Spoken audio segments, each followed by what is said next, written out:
Habari Helen. Leo tutafanya mazoezi ya midomo na ulimi kwa kutumia kioo. Sawa? Na ningependa tujaribu kuyafanya mara 2 kwa siku. Sawa?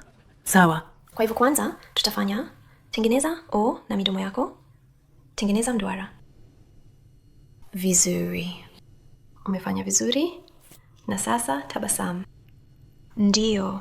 Tabasamu la pande 2. Ndio. Na sasa jaribu kubadilisha O na E. E. E. E. Umefanya vizuri.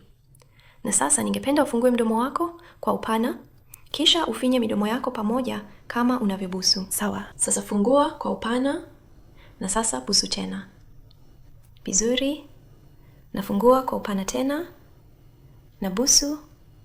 Vizuri. Na sasa ningependa ufunge midomo yako kwa nguvu na useme na tena. Mara moja zaidi. Vizuri. Sawa Helen, unaweza kujaribu kusema ma. Ma.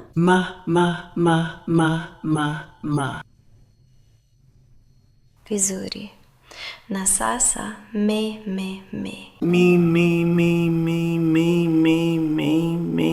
Vizuri. Na sasa ningependa ufunge midomo yako kwa nguvu iwezekanavyo na uvimbe mashavu yako kwa hewa. Unaweza kuyavimbisha kwa hewa. Hivyo ndivyo. Vizuri. Na pumzika. Jaribu tena. Yavimbishe. Vizuri. Sawa. Sasa ningependa ujaribu kugusa kidevu chako na ulimi wako. Kisha pua yako. Kisha kidevu chako. Na pua yako. Na kidevu chako. Kisha pua yako. Sawa.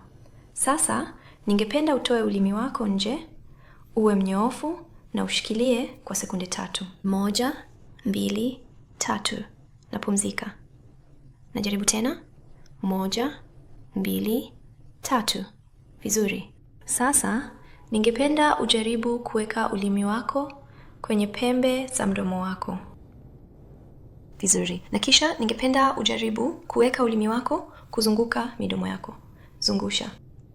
Vizuri. Na sasa jaribu kusema ta na uongeze kasi. Ta. Vizuri. Na sasa ningependa ujaribu kupiga mswaki meno yako na ulimi wako. Hivyo ndivyo. Nyuma na mbele. Hivyo ndivyo. Sawa, na nenda upande mwingine. Vizuri. Na mwisho, ningependa ujaribu kuelekeza ulimi wako kwenye shavu lako. Hivyo ndivyo. Na upande mwingine. Na upande mwingine. Na upande mwingine. Sawa. Kwa hivyo sasa, tunahitaji tu kukumbuka kwamba tutayafanya mara 2 kwa siku na kila moja tunarudia mara 10. Sawa? Sawa.